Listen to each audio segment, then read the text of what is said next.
Continuing on then, we go to the 55th day, the benefits of liberation. So here, the 55th day's meditation instructions are on the benefits of liberation. Usually liberation means being free from the suffering of samsara.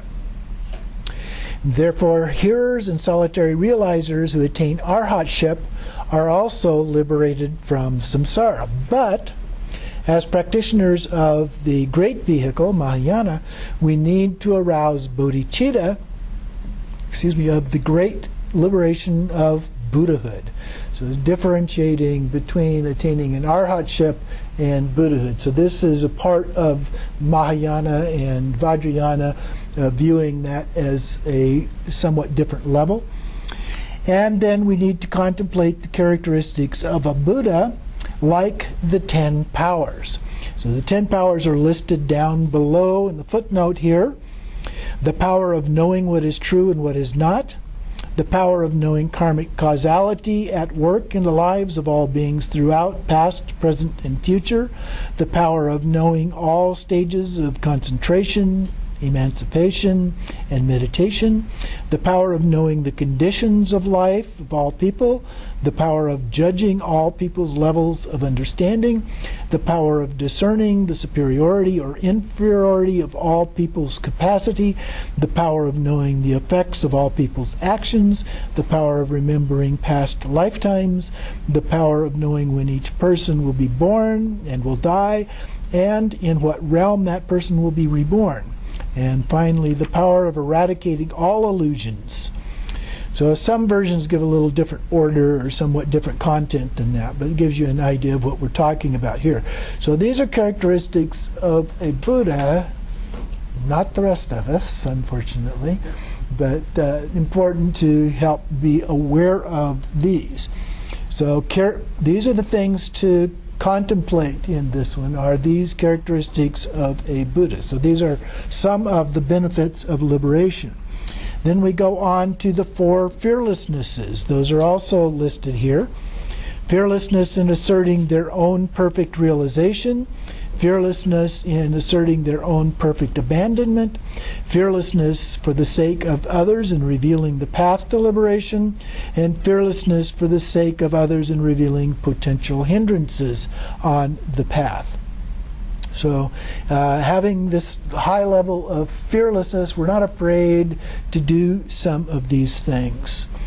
Then it goes on to the 18 unshared qualities. Those are listed here, which the first 2 are collections of the ones we just looked at, the 10 powers and the 4 fearlessnesses. And then we have 3 close mindfulnesses.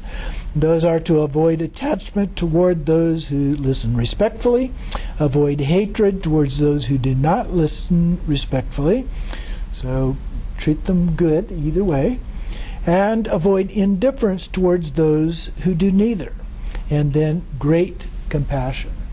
So great compassion is the real goal, and it's something achieved as a part of liberation.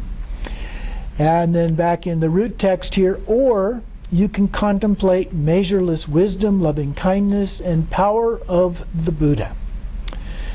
Especially if you are a practitioner of Dzogchen, you should contemplate the benefit of the 4 awarenesses, also listed at the bottom here. The 4 awarenesses are the awareness of the body as transient compounded form, awareness of feelings as conditioned reactive responses, awareness of mind as habituated temporary moods, and awareness of phenomena as constructed mental states. So there's actually here, then he gives us 3 options on how to do these contemplations. Either the long lists of things that we did first, or the second one is in terms of the measureless wisdom, loving kindness, and power of the Buddha, just 3 items.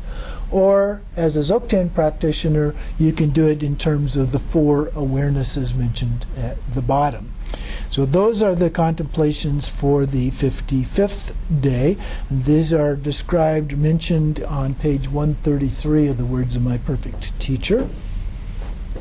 On the 56th day, we go into how to follow the spiritual teacher. And the for a period of 3 days now. There's 3 parts to how to follow a spiritual teacher that are listed here.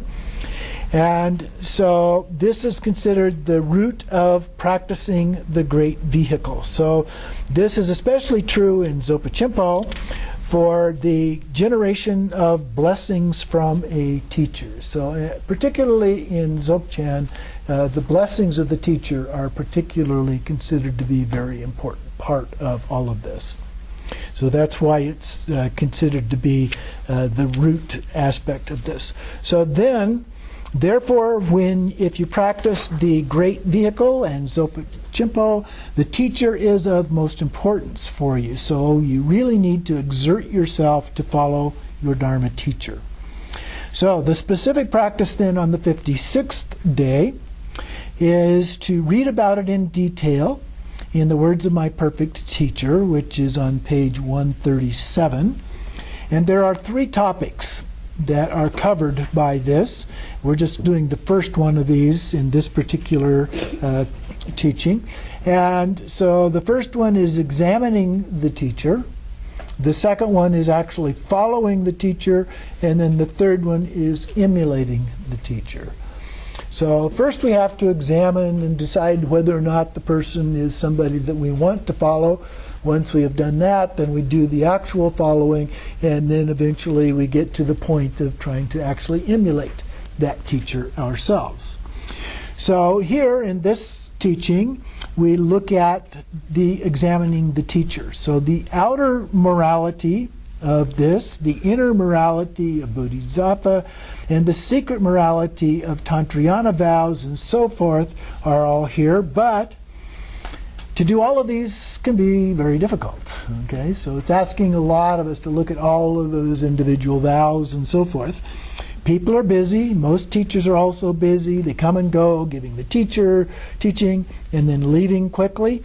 So it is impossible for teacher and students to live in the same place for many years to examine each other. Some places, I believe it's also in the words of my perfect teacher, they talk about examining the teacher for a period of 12 years. Okay? So that's quite a while, and it's difficult to do that with teachers that are only here once a year or something like that, to really get to know them, understand them, see what they're like, how they interact with people, how they treat other people, and so forth.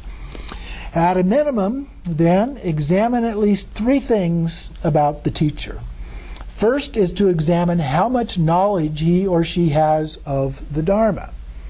And that can be a little difficult to do also when you don't really get to know them and work with them very often, but you can get a sense of it from listening to their teachings. Second, how much realization the teacher has, such as love and compassion.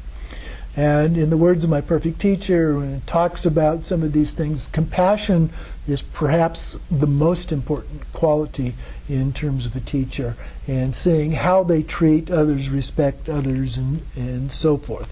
We're not talking about Marpa and Milarepa, some of those other ones, and so forth. Those kind of things happen, but that's not the way they normally teach their students, including Marpa didn't teach his other students like that. So those are things that we need to be aware of and pay attention to how they address that. Are they compassionate in terms of that? So through that you can understand the Guru's behavior. And then third is to examine his or her lineage. And so you should be able to find the lineage. We list on our website our lineage of our spiritual director, so that is available and you can see what that is and so forth. That is very helpful. Earlier in the text here for Jigme Lodro Rinpoche's lineage is listed. In fact, he listed about 3, I think, different lineages as a part of that. And so we have those kind of lineages that we can rely upon. And we know from those people across the top, even though 2 of those are deceased, that those are among the most highly regarded of recent spiritual teachers in the whole Buddhist tradition. So we can trust that those are authentic lineages as a part of that. And then continuing on, Rinpoche says, the reason for this For the first is that the guru has no Dharma knowledge, then he cannot teach people well, and it doesn't matter how many years you follow that teacher, your Dharma knowledge will not develop well. For the second one, if the guru does not have much realization, loving compassion, then not much blessing will come to you, and your realization cannot develop much with this guru. And third, if this guru's lineage teachers are not authentic, then it is difficult for you to accomplish realization because the continuous blessings are lost or broken. You may even feel obstacles arising from influence of broken Samaya lineages. For example, if the lineage gurus created armies, practiced spirits and ghosts, most of their lifetimes were spent in hatred or politics. And those kinds of things have happened historically. It's not all just roses. There have been some rather nasty things that have gone on historically, and in some cases, various gurus and so forth have become involved in those. So we do have to be careful about those kind of things. Therefore, you must examine the guru on these three things: his or her Dharma knowledge, realization, and pure lineages. Then after you understand how to examine the spiritual teacher, you conclude with your meditation session by resting your mind and then giving the prayer for the dedication of merit, as we have done before.